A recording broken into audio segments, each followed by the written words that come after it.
Hello friends, कैसे आप लोग। तो चलिए इस वीडियो में हम संपूर्ण ये जो राम नाम बीनू क्या है, ये काव्य खंड है। तो काव्य खंड का जो मैंने question almost very VVI question और इसका जो व्याख्या जो होता है उसका हिंदी अर्थ के साथ साथ मैंने लेकर आ चुका हूँ। ठीक है, अगर वीडियो को पूरा देख लेते हैं तो इसमें से क्वेश्चन बहुत ही आसान और इजी हो जाएंगे। ठीक है, तो चलिए कैसे हैं हमारे प्यारे शेर और शेरनियों। तो यहाँ पे बनाइए और बताइए कि स्कोर क्या आता है और आपको वीडियो कैसी लगती है। अगर चैनल पर नए हैं तो चैनल को सब्सक्राइब कर लीजिए और बेल आइकन को दबा दीजिए ताकि हमारे जो भी नए वीडियो आप तक आए, आप तक पहुँचते रहे। ठीक है, तो चलिए वीडियो को स्टार्ट करने वाले हैं। पहले बता दें कि वीडियो जो है, ये जो आज वीडियो में कराने वाले ये राम नाम बिनु वीरथे जगी जन्मा, ये पार्ट 2 है। पार्ट 1 ऑब्जेक्टिव क्वेश्चन कराया था। पार्ट 2 में क्या है कि जितने जिस सब्जेक्टिव क्वेश्चन होते हैं ना और व्याख्या, ये सभी मैंने इसमें ले रखा हूँ। तो इसलिए वीडियो को लास्ट तक बन रहा है, वीडियो को लास्ट तक जरूर देखें। तो चलिए स्टार्ट करते हैं। सबसे पहला आया कि राम नाम बिनु बिरथे जगी जन्मा, ये चैप्टर का नाम हो गया। ये लेखक के बारे में हम जानेंगे कि लेखक के बारे में क्या कर रहा है। ठीक है, सबसे पहले बात करते हैं कि लेखक, इस पाठ के लेखक जो हैं ये गुरु नानक जी हैं। इनका जन्म 15 अप्रैल 1469 नानका साहब पंजाब पाकिस्तान। गुरु नानक का जन्म पाकिस्तान के पंजाब प्रांत के तलवंडी नामक गांव में हुआ था, जो नानकाना साहिब के नाम से जाना जाता है। तो नानकाना के नाम से जाना जाता था, धीरे धीरे इन्हें क्या कहने लगे, गुरु नानक जी के नाम से जाना। इनकी मृत्यु की बात करें तो इनकी मृत्यु हुई थी 22 सितंबर 1539 ईस्वी को। कहाँ हुआ था? करतारपुर, जो पाकिस्तान में पड़ता, वहाँ पे इनकी मृत्यु हो गई थी। इनके पिता का नाम चालुक, इसको याद रखना है। इनके पिता का नाम क्या था? कालू चंद्र खत्री, और माता का नाम था तृप्ता। ये इम्पोर्टेंट होता है कि गुरु नानक जी के पिता का नाम क्या था? कालू चंद्र खत्री, और माता का नाम तृप्ता था। पिता वे व्यवसाय में काफ़ी प्रयास किया, लेकिन उनके मन सांसारिक कार्य में नहीं लगा, मतलब संसारिक कार्य में इनका मन नहीं लगा। उन्होंने भक्ति का मार्ग चुना। उन्होंने हिंदू मुस्लिम दोनों को समान धर्म उपासना पर बल दिया और सर्व व्याख्या में कर्म कांड के विरुद्ध वो भक्ति को मानने में और मूर्ति पूजा कर्म कांड विरोध करते रहे। अब गुरु नानक जी क्या करने लगते थे? वे भक्ति को मानने वाले थे। लोग मूर्ति पूजा कर्म कांड के विरोध करते थे, ये ईश्वर का निष्कार मानते थे। ठीक है, आगे बढ़ते हैं। आगे क्या कहा कि इनकी रचना क्या है कि इनकी रचना संगी पांचवें गुरु अर्जुन देव। अब आपसे पूछा जाएगा कि इनका पांचवें गुरु कौन थे, तो क्या बताइएगा?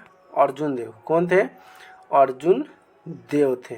ठीक है, ग्रंथ के साहित्य में क्या था? इन्हें गुरु नानक के प्रमुख जैसे कि जुप जी, आशीर्वाद, राहिसा, सोहिला, ये सभी क्या है? उनके प्रमुख ग्रंथ ही है। सिख के धर्म के गुरु ग्रंथ मक्का मदीना तक यात्रा की। अब गुरु नानक जी जो है मक्का मदीना तक यात्रा की, जो 1539 ईस्वी में वाहे गुरु कहते हैं। यह भौतिक शरीर का त्याग कर दिया। इससे भौतिक शरीर से जितने भी लाभ होने वाले थे सभी ने त्याग करके और ये अपना सन्यासी रूप निभाए। चलिए, तो आगे क्या कहता है? अब पठन का परिचय। पठन के परिचय में क्या कहा कि इस पाठ में कबीर के 2 पद दिए गए हैं। पहले में सच्चे हृदय से राम नाम अर्थात ईश्वर जप करने की सलाह दी गई है। राम नाम अर्थात ईश्वर का नाम की जप करने की सलाह दी गई है। धर्म के बाहरी दिखावा, पूजा पाठ कर्म कांड की कड़ी आलोचना की गई है। दूसरे पद में सुख दुख हमेशा एक समान रहने की सलाह दी है। इन्होंने ये भी बताया है कि पूजा पाठ दिखावे के लिए नहीं होना चाहिए, पूजा पाठ तन मन से होना चाहिए, और दुख सुख में हमेशा एहसास रहने की सलाह दी है कि अगर किसी के प्रति अगर हमें भावना हो तो एक समान होनी चाहिए। ठीक है, अब प्रथम पद में क्या कहा? प्रथम पद में लिखें कि राम नाम बिनु बिरथे जग जन्मा। भिक्षु खावे भिक्षु बोले, बिनु नावे निफलु मटी भ्रमना। पुस्तक पाठ व्याकरण बखारो, शब्दीकरण निकाले करें। बिनु गुरुदर मुकुट प्राणी, राम नाम बिनु अर्जु मरे। अब इसका अर्थ क्या होता है? तो इसका जो अर्थ होता है यहाँ पे देखिए क्या कहते हैं। गुरु नानक कहते हैं कि राम नाम के जप नहीं करता उस संसार में आना और मानव शरीर पाना बेकार चल जाता है। अगर हम कह रहे हैं कि मानव शरीर में अगर राम नाम की अगर बात नहीं की है तो आए तो हम क्या किए, आए तो हम बेकार जाएंगे, कोई फायदा नहीं है। अर्थात राम गुण के मायने के मौल में फंस जाता है।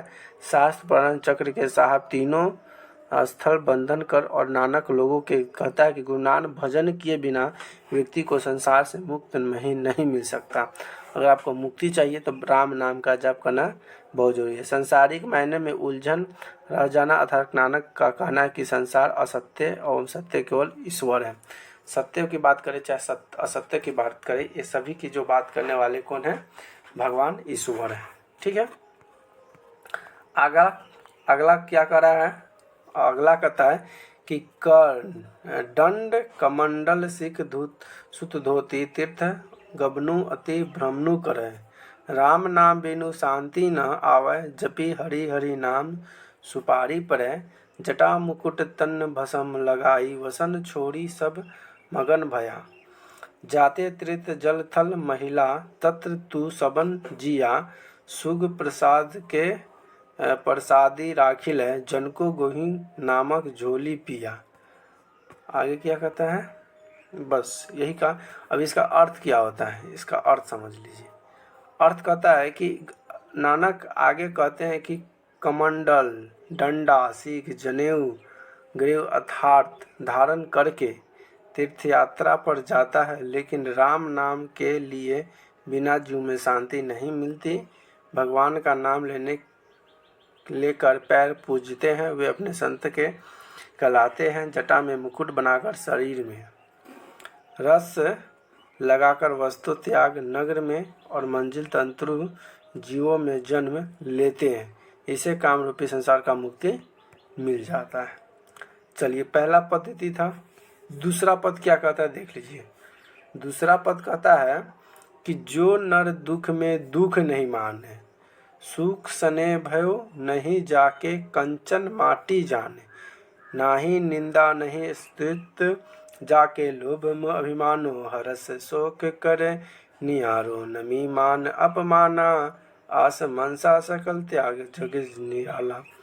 तो इसकी बात अगर हम बात करें हिंदी व्याख्या की, तो हिंदी में क्या कहना चाह रहे हैं कि गुरु नानक कहते हैं कि मनुष्य दुख को दुख नहीं मानता है, जिसे सुख सुविधा के प्रति कोई मोह नहीं है और नहीं किसी प्रकार का डर है। सोना की मिट्टी जैसा मानना और किसी व्यक्ति के निंदा को घबराना और नहीं प्रशंसा सुनकर उसकी गौरवता होता है। लाचन प्रेम और घमंड से दूर है, जो खुशी और दुख दोनों में एक जैसा रहता है, जिसके लिए मान अपमान दोनों क्या है, बराबर हो जाता है। जो दुख में दुख नहीं मानता है तो क्या उसके लिए मान सम्मान अपमान सभी बराबर हो जाता है। जो अपने सभी अभिलाषाओं को त्याग कर सांसारिक चमक दमक से दूर रहता है। ठीक है, चलिए इसका दूसरा भावार्थ क्या कहता है। दूसरा कहता है तो अब इसके आगे क्या कहता है कि एक का एक होकर पानी हो गया।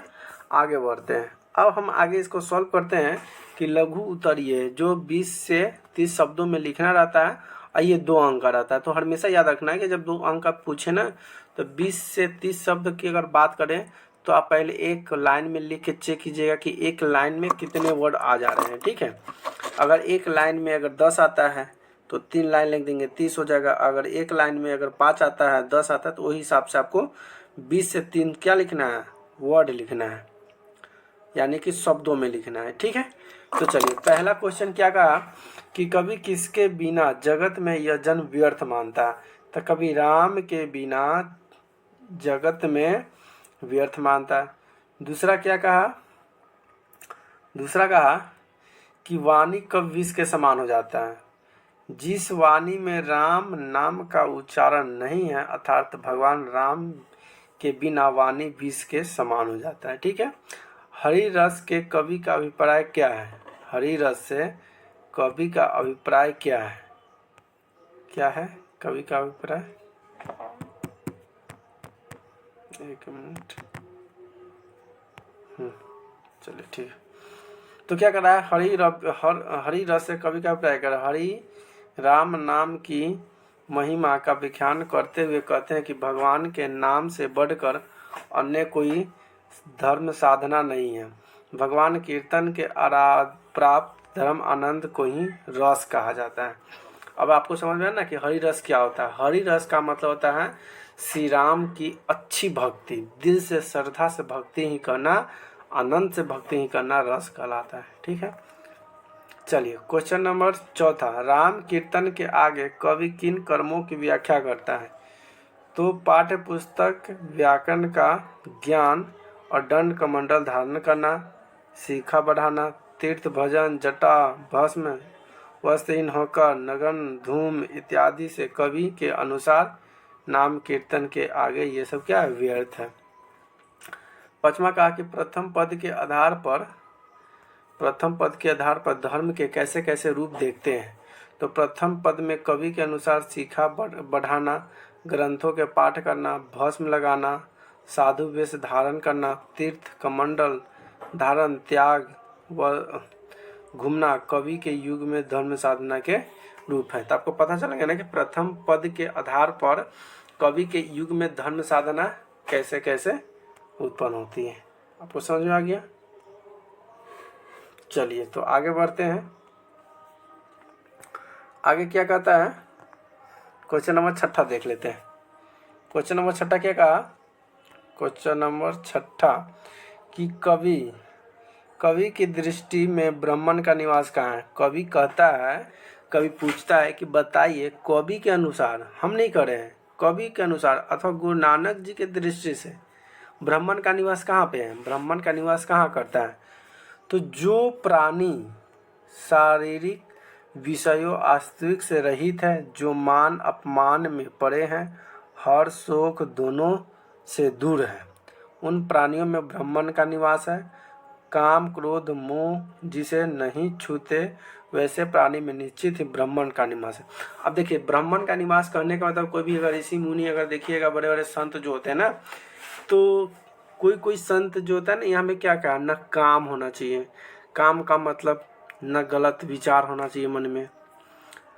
काम का मतलब ये काम करना नहीं, काम करो, लेकिन वो काम का मतलब होता है, आप समझ चुके होंगे। तो काम क्रोध, किसी के अंदर कोई बात के लिए क्रोध नहीं आना चाहिए, कोई चीज़ का लालच नहीं होना चाहिए, लोभ नहीं होना चाहिए, कोई चीज़ का मोह माया नहीं होना चाहिए कि हाँ मोह माया वो क्या है ये ऐसे वैसे, तो मोह माना है। अगर इस किसी भी व्यक्ति के अंदर ये चीज़ अगर नहीं है, न क्रोध है, न मोह है, न माया है, न काम भावना है, तो उसके अंदर ब्राह्मण का निवास करते हैं, उसके अंदर ईश्वर का निवास करते हैं। ठीक है, चलिए क्वेश्चन नंबर 7 देखिए। क्वेश्चन नंबर 7 क्या कहा कि गुरु की कृपा किस युक्ति की पहचान हो पाती है। गुरु की कृपा से, अब मान लेते हैं कि गुरु की कृपा से कौन सा व्यक्ति की पहचान हुआ कि उस गुरु की कृपा हुआ है। तो कभी कहते हैं कि ब्राह्मण के साक्षात्कार हेतु लोभ मोह दृष्टि नयन आदि से दूर रहना आवश्यक है। ब्राह्मण के साक्षात्कार के लिए सांसारिक विषयों में रहित होना अत्यंत जरूरी है। ब्राह्मण प्राप्त से युक्ति का पहचान गुरु की कृपा से होती है। ठीक है, क्वेश्चन नंबर 8 क्या करा कि राम नाम बिनु बीरथे जगी जन्मा पद के मुख्य भाव क्या है। अगर ये जो पंक्तियां हैं राम नाम बिनु बीरथे, इसका मेन पंक्ति का भाव क्या करा है। तो भाव करा कि गुरु नानक ने इस पद को पूजा कर्मकांड और ब्राह्मण के वेश में अर्थात सिद्ध करने की सच्चे हृदय राम नाम के स्मरण कीर्तन का महत्व दिया गया है, क्योंकि राम कीर्तन ही एक ऐसा सच्ची शांति मिलती है जिसे वह दुखमय जीवन के पार हो। ये बात तो सही है। अगर आप श्री राम जय जय राम की अगर बात करते हैं ना, तो जब आपको वहीं पे अठजाम होता है श्री राम जय जय राम गौरी शंकर सीताराम या हर बम भोले नमः जो भी होता है, अगर वहाँ पे आप सच्चे दिल से हृदय से अगर वहाँ पर जाकर उस भावना को सुनते हैं, उस आवाज़ को सुनते हैं, तो आपका दिल जो होता है ना पूरा भगवान में लीन हो जाता है। आपके अंदर से जो बुराइयां होती है धीरे धीरे खत्म होने लगते हैं। ठीक है, चलिए तो ये क्वेश्चन नंबर लास्ट है। क्या है, क्वेश्चन नंबर लास्ट और आखिरी इस चैप्टर का है। क्या कहा कि आधुनिक जीवन में उपासना से प्रचित रूपों को देखते हुए नानक ने इन पदों को क्या प्रस्तुत की है अपने शब्दों में लिखना। अपने शब्दों में बताइए कि अपने जीवन के बारे में जो बताया है गुरु नानक जी ने, क्या क्या बताया है, अपने बातों में बताइए क्या क्या बताया है। तो नानक के पद में वर्णित राम नाम की महिला आधुनिक जीवन में प्रासंगिक और कीर्तन सरल मार्ग है। कहीं पे अगर कुछ करें, अगर आपका कीर्तन करना है तो राम नाम का जो नाम होता है बहुत ही पावरफुल होता है, ठीक है, जिसमें ना आध्यात्मिक धन की आवश्यकता है और न ही वायुमंडल की। आज भगवत नाम रूपी रस का पान किया है, जाए तो जीवन में उल्लास, शांति, परमस, सुख दुख, ईश्वरीय स्तुति और सरल से प्राप्त किया जाता है, ठीक है। तो इस चैप्टर का मेरा ये पूरा आखिरी टॉपिक था। और ये राम नाम बिनु बिखे जो काव्य खंड का जो चैप्टर 1 है, फर्स्ट चैप्टर मैंने पहले करवाया, यानी कि चैप्टर फर्स्ट का ही पहला वीडियो जिसमें आपको ऑब्जेक्टिव क्वेश्चन था। इस वीडियो में आपको हम सब्जेक्टिव क्वेश्चन नोट्स टाइप जो भी हमने आपको करा दिया। अगर किसी भी व्यक्ति को अगर ये नोट्स चाहिए, क्या चाहिए, नोट्स चाहिए, तो नीचे जो व्हाट्सअप है चाहिए, आप उस सब्जेक्ट का नाम कमेंट में कर दीजिएगा, आपको PDF मिल जाएगा, ठीक है। तो यहाँ पे जितने व्हाट्सअप नंबर जो दिखाई दे रहे हैं, इस व्हाट्सअप नंबर पे कुछ नहीं करना है, आपको जो सब्जेक्ट का PDF चाहिए उसको मैसेज करना है और प्यारा सा आपको जो